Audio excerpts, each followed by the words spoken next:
What's up, you guys? Happy Monday. Welcome back to our YouTube channel and our Monday motivation. It's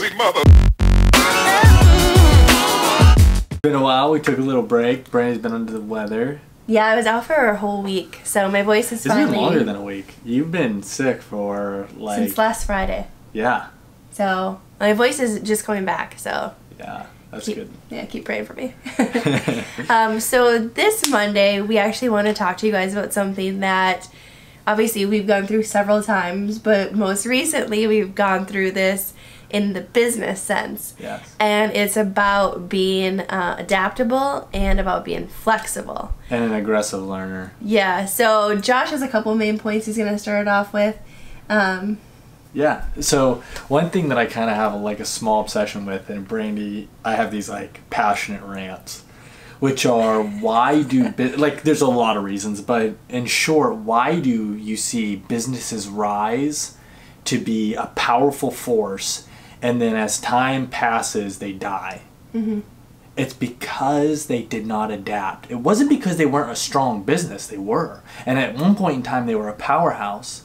But the moment you settle and say, we have achieved the epitome of success or greatness, or we've learned all there is to learn and this is the way it's going to be, you're going to die. You know what I mean? And whether that's your career, whether, not like physically die, you know what I mean? But like you put yourself at risk to be bypassed or destroyed because things are always shifting and always changing, you know? Yeah.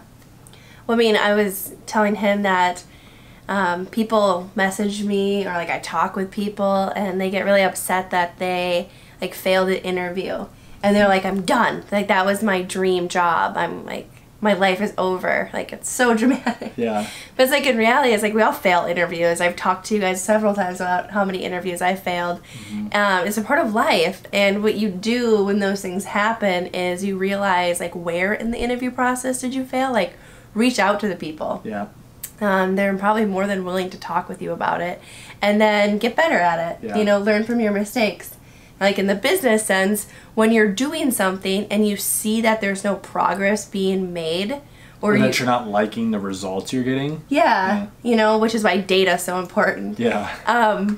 You have to then like have a meeting with whoever like the stakeholders are in the company and then decide what you're going to do. Either maybe change your strategy of how you're going about doing something, or maybe like we've had to do is sort of like pivot in a different direction. And the reason we pivoted is actually why I say just learn and adapt is because we didn't have to pivot because we were like falling on hard times. It was actually quite the opposite. We were growing at a pace to where there was actually going to be continued success, but we said, we don't know if we actually like the result of where this is going to end up.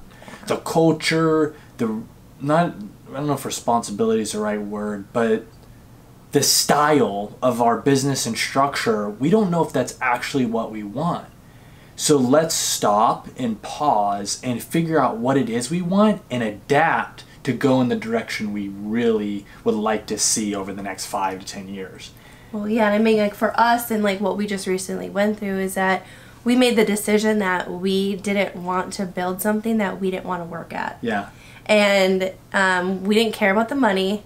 We didn't, you know, care about the clients. Like, not I didn't care about the clients, but we didn't care about like if it was like great work coming in, whatever it was. We just knew that we wanted to build something that we were proud of and that we knew people would want to be a part of as well. And they would be excited about working with us. Yeah. Literally, if we could suggest one thing, it's don't pivot your life for the sake of just being like crazy. And don't be so melodramatic about things. Yeah. When something happens or like it doesn't go the way you want it to go, like get over it. Yeah. Literally sit there and every single time, this is why I think self-evaluation, spending time thinking about things is very important because you'll run down a road for a month and never stop to think about where am I going. And that's why it's so important because it allows you to look and say, okay, what is it that I'm going after? Is this what I really want? learn, be an aggressive learner through this whole process, whether it's reading materials, getting books, listening to podcasts, talking to mentors, talking to people in the industry, asking people that have done the things you want to do. Aggressively learn and always be adapting your style. Yeah. Never just settle for saying, oh, this is just the way I think it should be done, so that's the way I'm going to do it. That's crazy. Yeah. Figure out what works, adapt, and what used to work doesn't mean it's still going to work. So that's what's also important. Always be learning and adapting. Mm-hmm. Very true. Wise words from a wise man. Well, that is our Monday motivation. We are super happy to be back. We hope you guys have an awesome Monday and a great week. Yes. If you like this, please give it a thumbs up. And subscribe to our channel below and share this with friends if you liked it or found it interesting or inspiring or motivating. Yeah, and if there's anything that you guys want us to talk about, any questions you might have, please leave them in the comments below or hit us up on social media. We want to produce things that you're really interested in. So please let us know. We're more than happy to talk about anything that's at least motivational or inspirational. Just pretty much anything real beneficial to people. Yeah. Yeah. All right, you guys. Thank you so much. Have a great rest of your week. See ya.